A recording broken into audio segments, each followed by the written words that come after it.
Eu vi esses dias um curto videozinho, a gravação de uma pessoa de um prédio. Eu creio que talvez vocês também tenham visto, em que ela estava filmando um tanque de guerra que, aparentemente sem nenhuma razão, ele se dirige rapidamente a um carro que estava indo em direção oposta. Não sei se as informações são todas verídicas, mas vou tentando repassar aquilo que me chegou aos ouvidos. Era um senhor de idade, passava, e o tanque simplesmente se jogou para cima do carro e esmagou o carro dele debaixo do tanque. O que leva uma pessoa a fazer tamanha crueldade com alguém inofensivo? Eu sei que todo mundo, o planeta inteiro, está olhando para a Ucrânia nesse momento. E sei que provavelmente todas as igrejas estão orando por causa do que está acontecendo em favor da Ucrânia, é claro. Porque, em relação à Rússia, é ela que está precisando realmente de auxílio. Só que o que está acontecendo ali não é algo isolado. De tal forma que agora está todo mundo olhando para Putin e dizendo assim, que homem cruel, que homem mau, como é que ele faz isso? Tem uma Rússia que é o maior país do mundo e ainda fica tentando invadir o que é dos outros. Que absurdo! E com certeza nesse momento ele é o homem mais criticado do mundo. Só que diante disso eu fico pensando, o quanto Deus pode estar falando para o mundo inteiro por meio desse homem? O quanto Deus pode estar usando este homem para falar ao seu coração? A Escritura nos mostra que Deus usou muitos homens, muitas situações, para falar ao coração das demais pessoas. Inclusive, em 1 Coríntios 10, Paulo chega a dizer que aquilo que aconteceu no passado, a história de Israel, foi posto como exemplo e foram escritas para advertência nossa, de nós outros sobre quem os fins dos séculos têm chegado. Ele diz assim, sabe tudo o que aconteceu aqui? Tudo que você lê, e inclusive condena quando vê as práticas erradas de Israel, ele diz, foi escrito para você. O quanto Deus pode estar falando por meio daquele homem agora? O quanto ele pode estar expondo para o mundo tudo que na verdade já estava acontecendo, mas ninguém se dava conta. Um homem teve a capacidade de jogar um tanque de guerra sobre o carro de um senhor de idade. Mas quantas vezes você não atropelou vidas? Quantas pessoas não já foram mortas pela sua boca? Quantas pessoas não já foram mortas pelas suas atitudes? Quantas pessoas não estão sendo destruídas por causa de você? Porque você acha que simplesmente pode. Pensou nisso? Isso começa em casa. Quantos maridos estão matando sua esposa todos os dias com a maldade, a perversidade, e olhando para Putin e dizendo assim, que homem mau, e Deus dizendo assim, não é? É verdade, e você não se toca. Quantas esposas estão matando seus maridos na unha todos os dias, maltratando, pisando com a crueldade, e olhando para Putin dizendo assim, que homem mau, e Deus olhando para você dizendo assim, não é? Na verdade, parece-me que o que está acontecendo é só uma forma de mostrar a dimensão, a amplitude do que você faz silenciosamente todos os dias.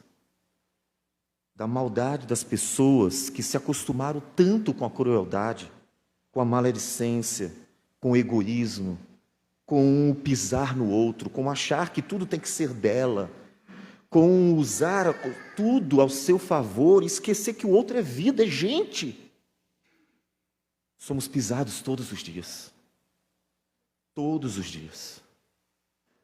Por pessoas que nesse momento estarão olhando para Putin e dizendo assim: que crueldade.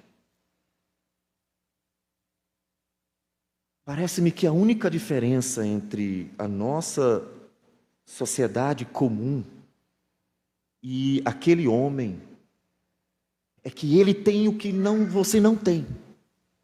Porque se você tivesse um tanque de guerra, acredito que já teria jogado em cima de muita gente. É porque, graças a Deus, Deus não dá um tanque de guerra para cada pessoa.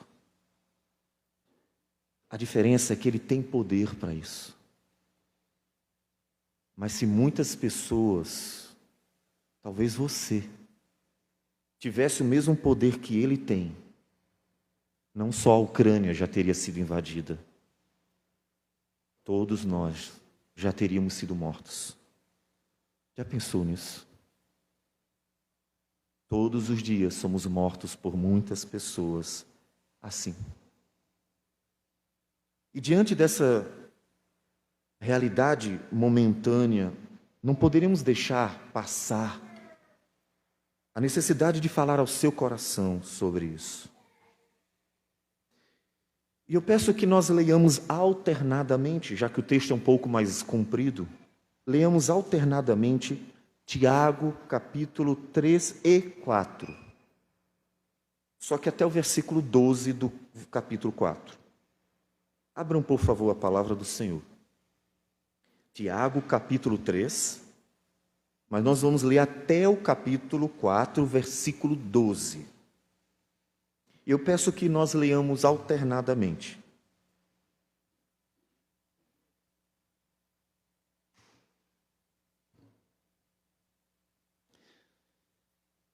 Diz assim a palavra do Senhor. Fiquemos em pé para a leitura.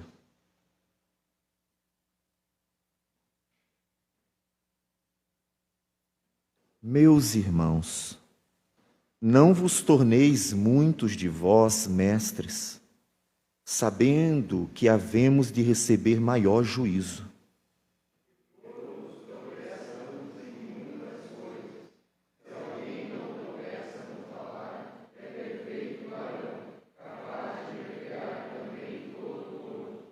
Ora, se pomos freio na boca dos cavalos para nos obedecerem, também lhes dirigimos o corpo inteiro.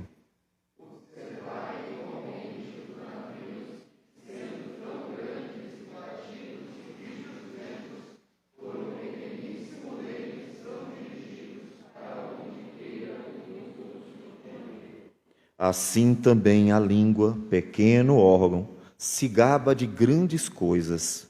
Vede como uma fagulha põe em brasas tão grande selva.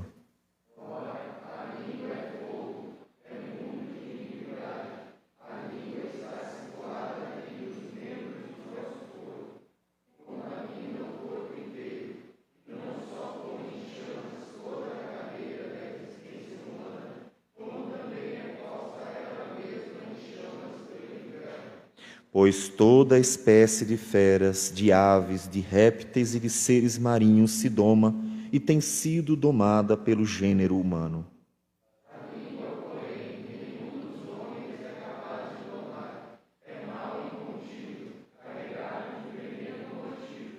Com ela bendizemos ao Senhor e Pai, também com ela amaldiçoamos os homens, feitos à semelhança de Deus.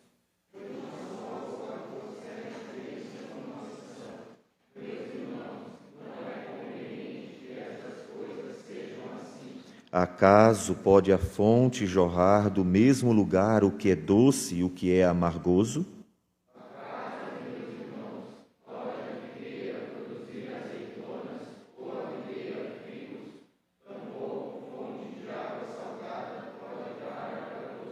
Quem entre vós é sábio e inteligente?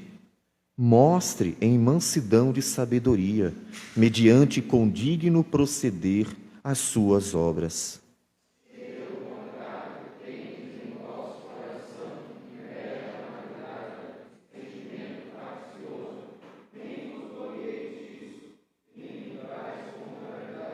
Esta não é a sabedoria que desce lá do alto, antes é terrena, animal e demoníaca.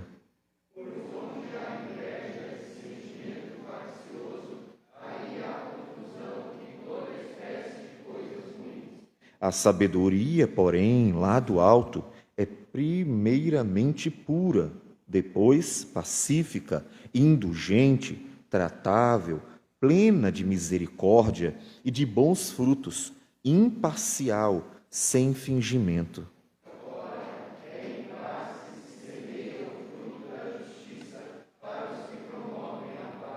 De onde procedem guerras e contendas que há entre vós?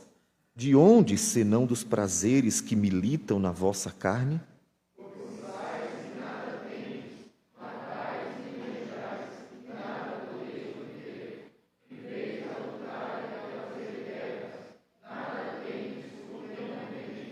Pedis e não recebeis, porque pedis mal, para esbanjardes em vossos prazeres.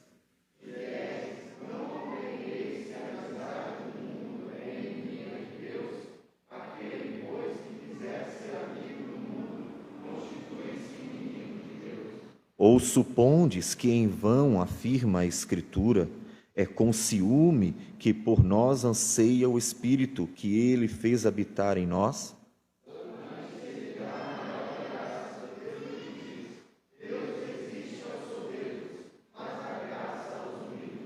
Sujeitai-vos, portanto, a Deus, mas resisti ao diabo, e ele fugirá de vós.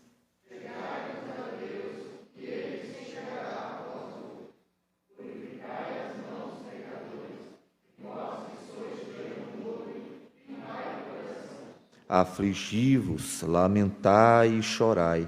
Converta-se o vosso riso em pranto e a vossa alegria em tristeza.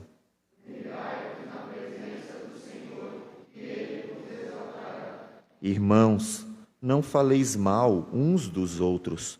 Aquele que fala mal do irmão ou julga seu irmão, fala mal da lei e julga a lei. Ora, se julgas a lei, não és observador da lei, mas juiz.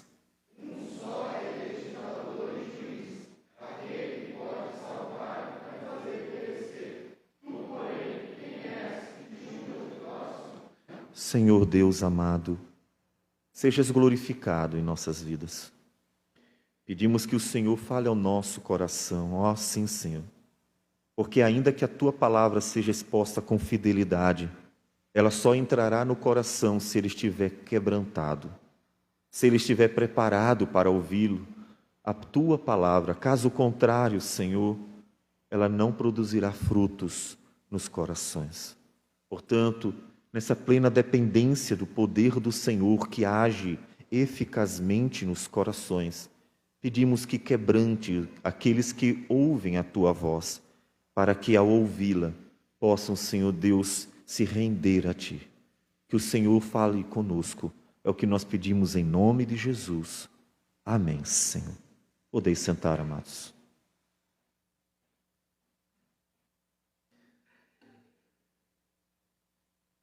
É sempre importante lembrar, quando temos palavras de exortação na Bíblia, que essas palavras não foram escritas para o mundo, para as pessoas lá fora.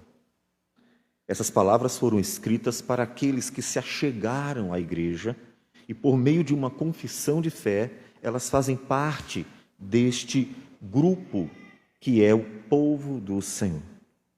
Tiago não está falando, portanto, para quaisquer pessoas. Ele está falando para você. E nesses 2 capítulos, ele está exortando firmemente a igreja que estava se acostumando com problemas sérios, mas que parece que ele não incomodava. Guerras. Ele fala de guerras. Aquela guerra que agora você está assistindo, aquela guerra que agora está escandalizando, é a mesma guerra que tantas vezes foi travada por você contra tantas pessoas. Quer seu vizinho, quer o pastor, quer um irmão outro da igreja, Não importa.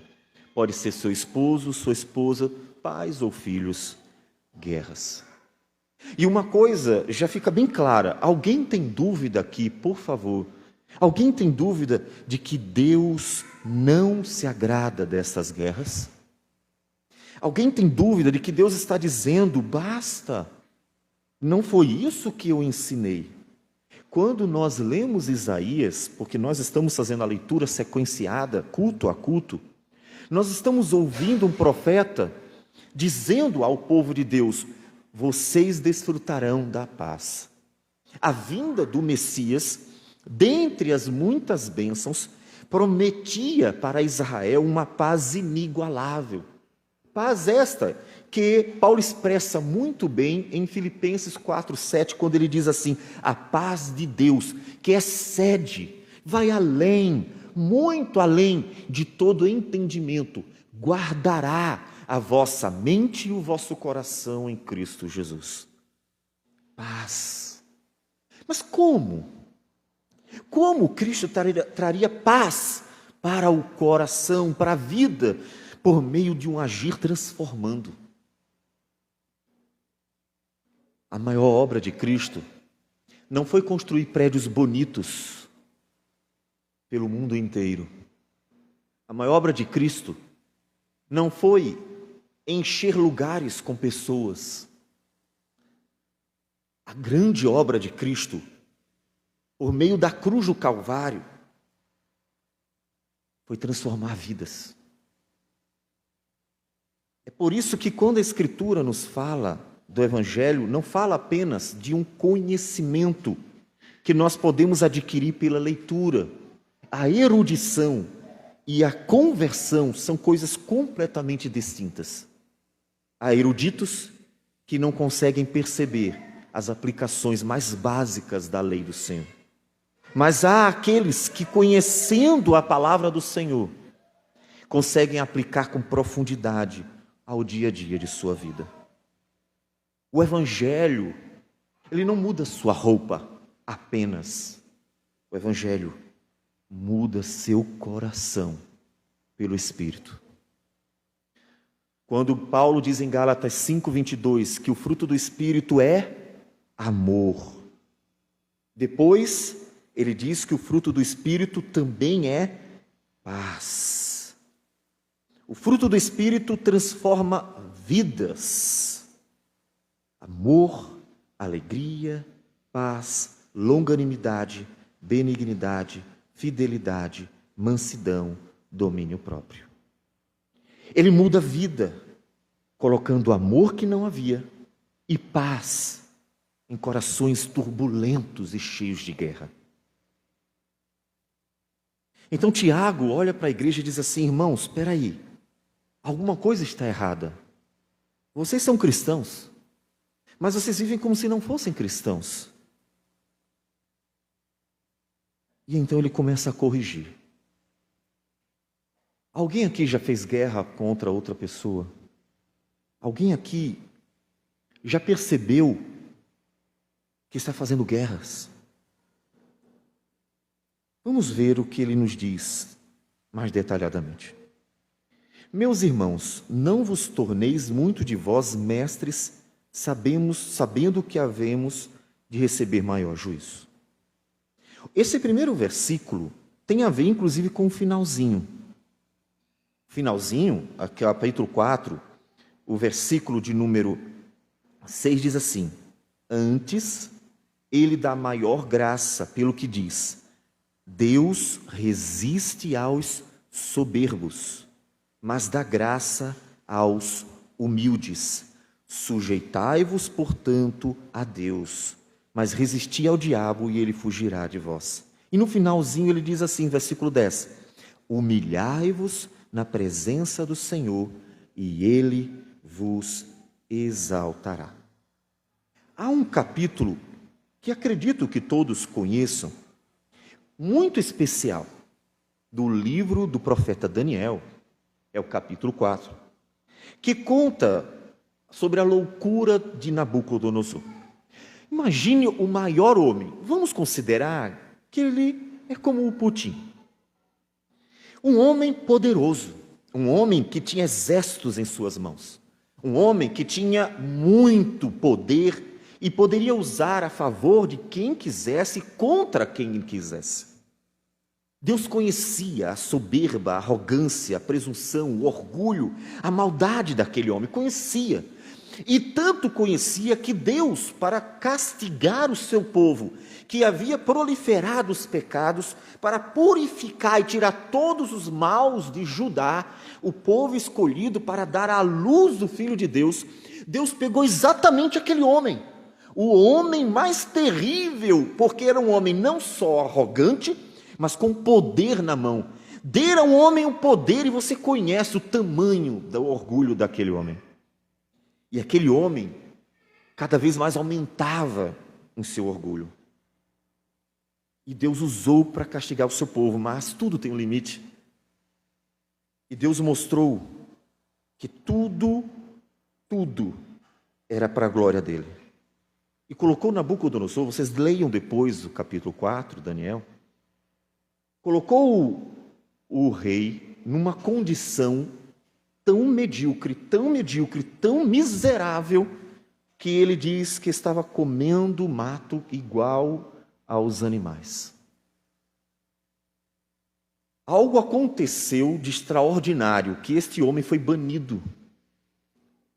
Parece que se perdeu no meio de uma floresta. Esse homem foi humilhado, mas tão humilhado, que no versículo 34 diz: ao fim daqueles dias, eu, Nabucodonosor, levantei os olhos ao céu, tornou-me a vir o entendimento, e eu bendisse o Altíssimo, e louvei e glorifiquei ao que vive para sempre, cujo domínio é sempiterno, e cujo reino é de geração em geração. Todos os moradores da terra são por ele reputados em nada, e segundo a sua vontade ele opera com o exército do céu e os moradores da terra. Não há quem lhe possa deter a mão, nem lhe dizer: que fazes? Então logo me tornou a vir o entendimento também, para a dignidade do meu reino, tornou-me a vir minha majestade e o meu resplendor. Buscaram-me os meus conselheiros e os meus grandes, fui restabelecido no meu reino, e a mim se me ajuntou extraordinária grandeza. Agora, pois, eu, Nabucodonosor, louvo, exalço e glorifico ao Rei do céu, porque todas as suas obras são verdadeiras e os seus caminhos justos, e pode humilhar aos que andam na soberba. Tiago está nos lembrando isso. Ele está dizendo: meus irmãos, humildade é a soberba que faz o homem criar guerras. É o homem querer ser grande. É o marido querendo ser melhor que a esposa, ou a esposa querendo ser melhor que o marido. São os pais querendo agir como tiranos para com seus filhos, porque ainda que devam educar, eles não devem ser tiranos. Ou os filhos achando que têm o direito de ser melhores do que os seus pais. São pessoas querendo, de alguma forma, se sobressair, porque elas acham que elas podem, elas têm, tudo depende delas, e em alguma medida elas advogam a seu favor. O que aquele homem está fazendo nada mais é do que a síndrome natural do pecador, o orgulho do coração. Se em algum momento ele olhasse para si mesmo e se visse como é, apenas mais um pecador, e que foi agraciado com Deus com o poder, ele usaria o que tem nas suas mãos para dar vida e não para tirar vida. E você dirá: concordo, pastor, concordo, certíssimo, vamos protestar contra o que ele faz. Mas Tiago não está falando para Putin. Ele está falando para você. Ele está dizendo: menos orgulho, menos arrogância, menos presunção. Se veja nele. Aquele homem é só um espelho seu. É só isso. Você acha que ele é terrível? Não. Putin não é a pior pessoa do mundo, não. Não. Aquele homem é só um espelho seu. Ele é um retrato de todas as pessoas que agem com tamanha arrogância no dia a dia, como se nada estivesse acontecendo. Ele é um retrato de muitos pastores, ele é um retrato de muitos cristãos, ele é um retrato de muitos dos nossos políticos, ele é um retrato de muitos maridos e esposas. Ele é nada mais do que um reflexo natural seu, porque ele só está fazendo o que você já faz no dia a dia, só que com uma dimensão menor, porque você não tem o poder que ele tem.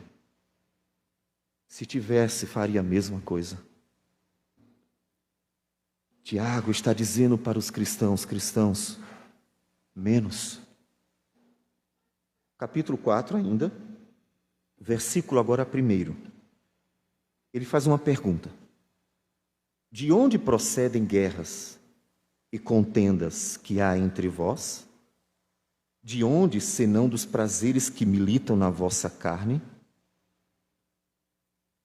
De onde vêm as guerras? Com certeza, muitos dirão assim, não, mas eu tenho razão.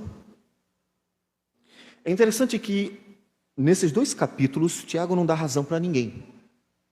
Ninguém chega diante dele e diz assim, não, mas eu tenho razão, eu estou certo, é o meu direito de fazer guerra. Por causa disso, por causa daquilo, aquilo outro, seja lá qual for a razão.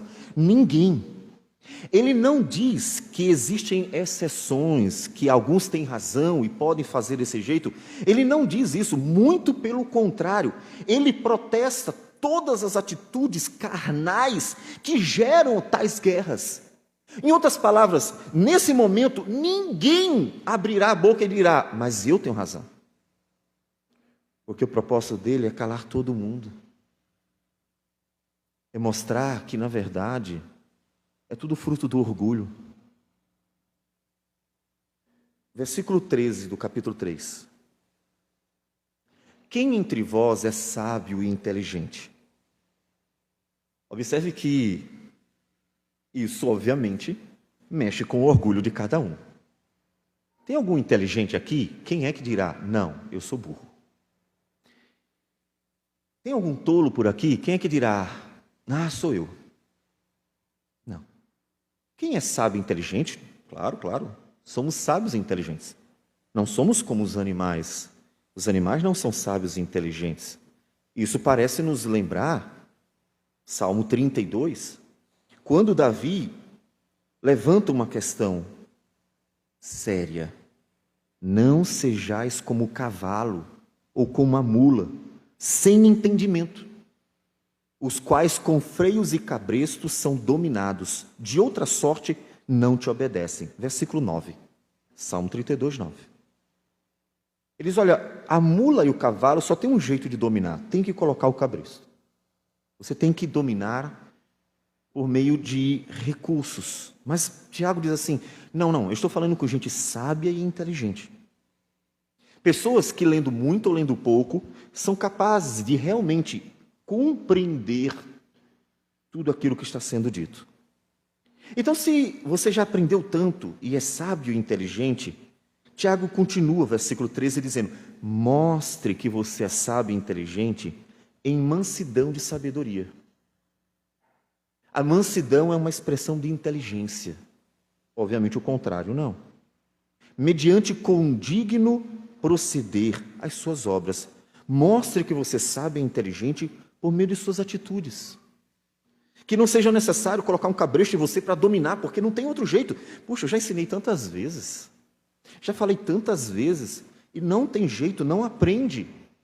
A mula e o cavalo, que só é dominado por meio do cabresto. Não dá. Ele diz, não faz isso, não faz isso. Se pelo contrário, ou seja, em vez de serem sábios e inteligentes, tendes em vosso coração, olhe a fonte de tudo. A Escritura sempre nos leva para a fonte. Não é uma questão aparente, não é o quanto você tem, não é o que você tem de capacidade, as competências, não é nada externo, não é nada aparente, não é sua roupa, é o coração. Sempre para o coração. Se tendes no vosso coração inveja amargurada, e sentimento faccioso de divisão, que acha que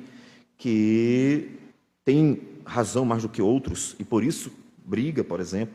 Inveja amargurada, sentimento faccioso, nem vos glorieis disso, nem mintais contra a verdade. Então observe que ele está olhando para a confusão que estava estabelecida como algo que vinha de um coração carnal. Ele falou lá antes, os prazeres que militam na vossa carne. Quem são? A inveja, o sentimento faccioso, a amargura. E de onde vem isso? Ele diz, esta não é a sabedoria que desce lá do alto, antes é terrena, animal e demoníaca. Pois onde há inveja e sentimento faccioso, aí há confusão e toda espécie de coisas ruins. Não é isso que acontece sempre? Sempre que vemos as pessoas sendo dominadas pela carnalidade delas, por orgulho, por vaidade, por inveja, por amargura, por sentimento faccioso, sempre que elas são dominadas por essas coisas, tudo o que acontece no final não é confusão. E ele chama isso de carnal, ele chama isso de animal, terreno, animal e demoníaco. O que está acontecendo lá não é algo bom. Mas o que está acontecendo lá está refletindo aquilo que acontece todos os dias em outros lugares do mundo inteiro. Não é algo bom. E o que eu faço, então? O que eu faço diante dessa situação terrível? Humilhai-vos na presença do Senhor e Ele vos exaltará. Quando o Espírito Santo opera no nosso coração, Ele quebranta. Ele quebranta o coração, Ele esmiuça. Como uma casca grossa, dura, que reveste, Ele quebra. Para que aquele coração possa se desmanchar diante da palavra do Senhor e estar disposto a toda e qualquer mudança. Foi esse coração que fez o mesmo profeta Daniel, que escreveu a conversão de Nabucodonosor, a confessar os pecados do seu povo, no capítulo 9. Suplicando misericórdia e dizendo, Senhor, nós somos culpados, nós somos pecadores, nós reconhecemos. Enquanto você achar que não, que você é melhor, que você tem razão em tudo, que você é isso, aquilo outro, que você tem todos os direitos, a única coisa que se tirará de você são as mesmas guerras que hoje nós podemos ver numa dimensão absurda. Só que isso é terreno, animal e demoníaco. Não é um fruto do Espírito. O fruto do Espírito é amor e é paz. Isso não é um fruto do Espírito.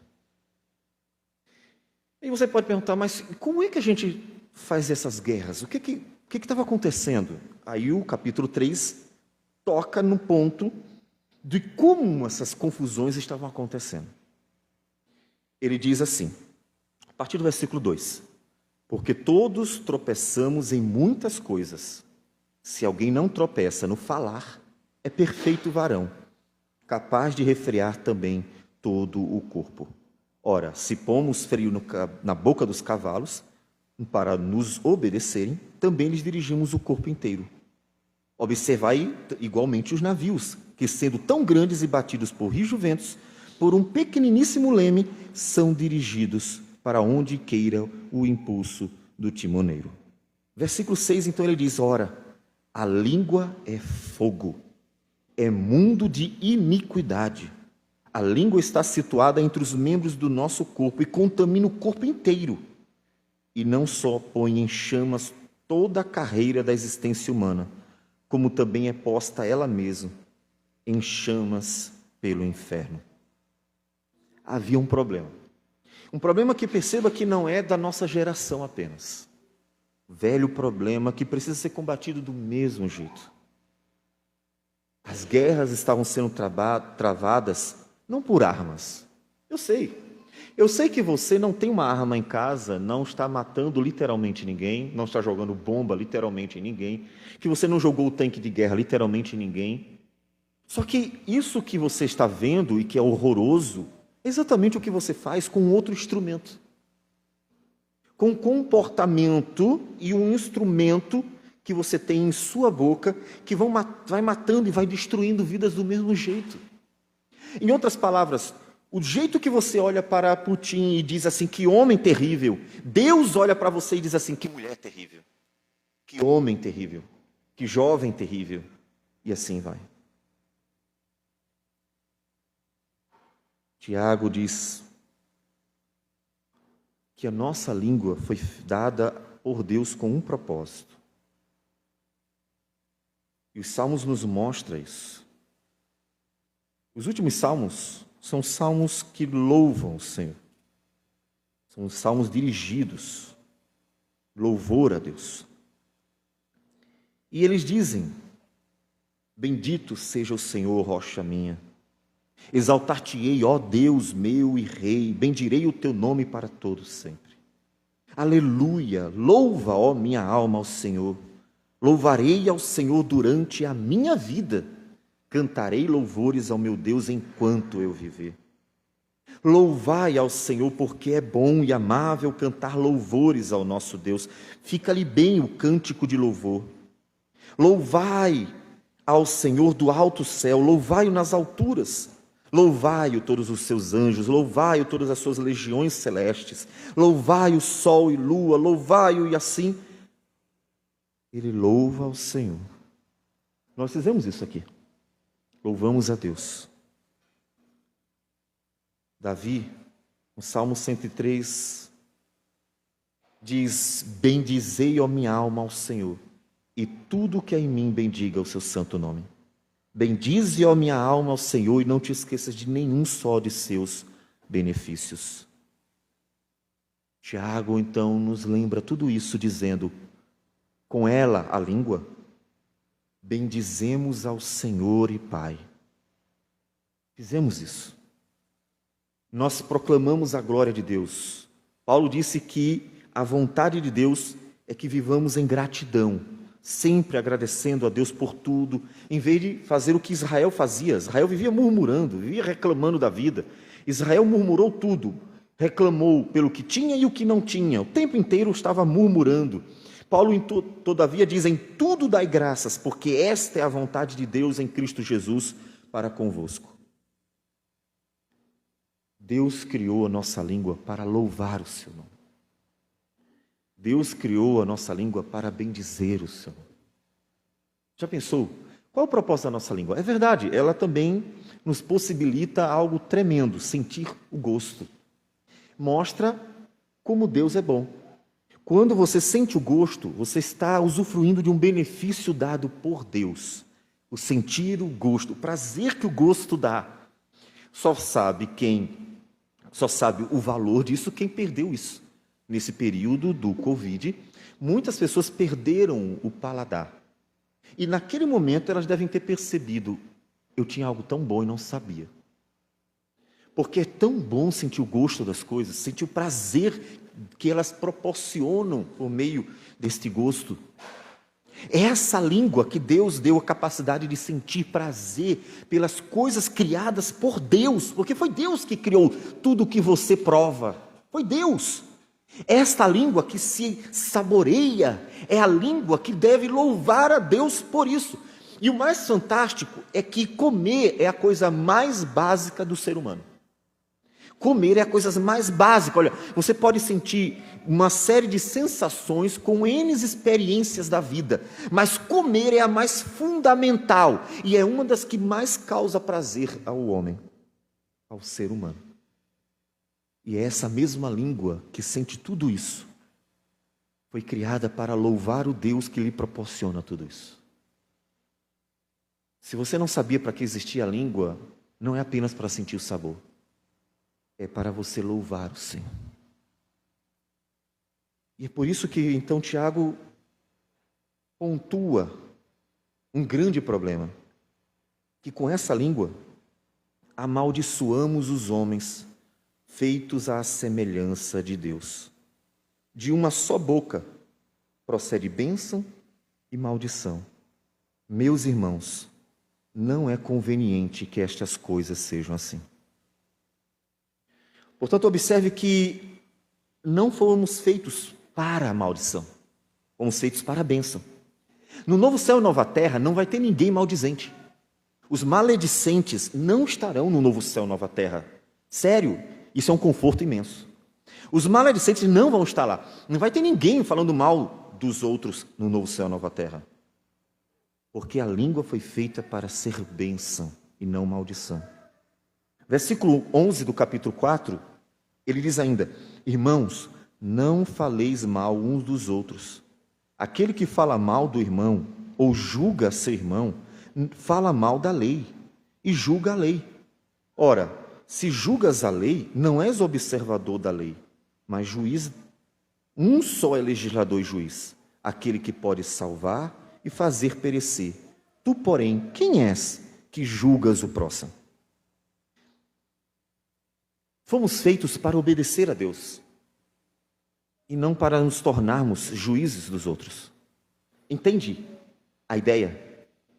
Fomos feitos para fazer a vontade do Senhor e não para criar próprias vontades.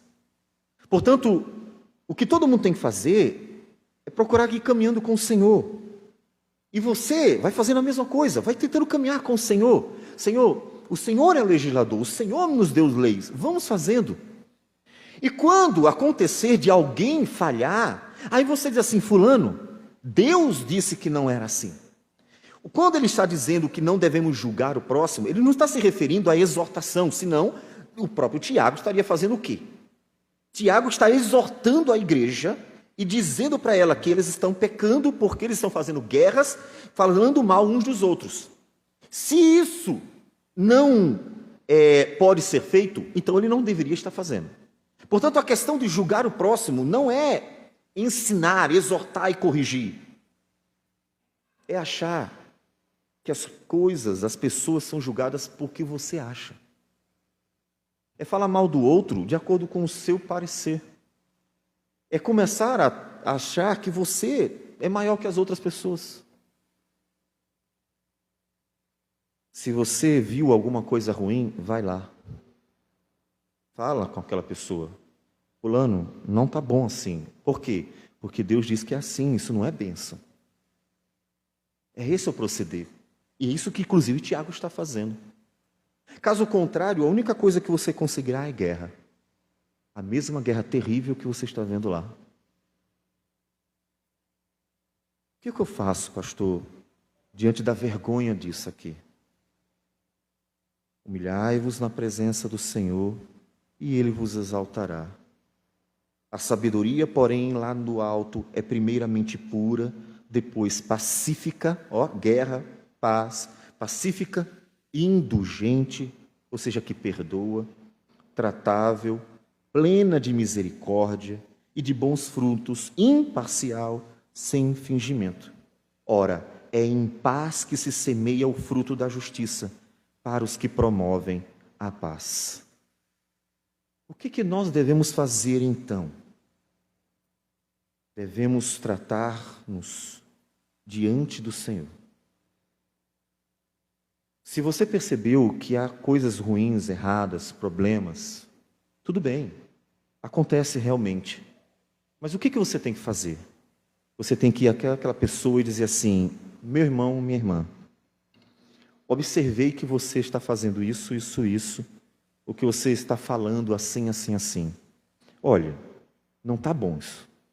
E começa a mostrar na Bíblia que Deus não concorda com aquilo. Que a maldade dela é terrena, animal e demoníaca. Portanto, não vem de Deus. Em hipótese alguma, você pode considerar que uma pessoa que está falando mal de outras, está destruindo outras, está fazendo isso em nome de Deus. E você corrige. Você vai até aquela pessoa e corrige ela. Entende? Você vai até aquela pessoa e mostra para ela o caminho. Isso, inclusive, não precisará passar disso. Ninguém vai precisar dizer para todo mundo o que ela fez. Por quê? Porque porque já foi corrigida. A Escritura nos ensina a corrigir a pessoa. E aí, uma vez que corrigiu, está resolvido o problema. Isso evitará que, inclusive, você faça exatamente o que ela faz: matar pessoas por meio da língua. Existe um procedimento que traz paz à igreja, que abençoa a igreja. Ensinar a palavra do Senhor. Ensine a palavra do Senhor. Mas isso é coisa do pastor, não é. Deus chamou homens para ensinar a igreja como se comportar, como agir, como viver a vida, mas não resolver todos os seus problemas. Isso é algo que você pode fazer. Isso é algo que você pode botar em prática, você. Então, eu quero chamar você a esse procedimento tão simples. Todas as vezes que alguém chegar para você para falar mal de seja quem for, não precisa ser só de mim, não. Pode ser de qualquer um. Sempre que alguém chegar com esse intuito de falar mal, leia para ela isso aqui, olha, isso é terreno, animal e demoníaco. Isso não vem de Deus, isso não é bênção. Você não está sendo um instrumento de Deus, você está sendo um instrumento do demônio, para contaminar o corpo.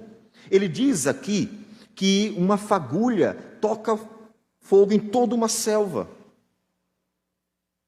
Então você corrige aquela pessoa, mostra para ela, corta o mal pela raiz.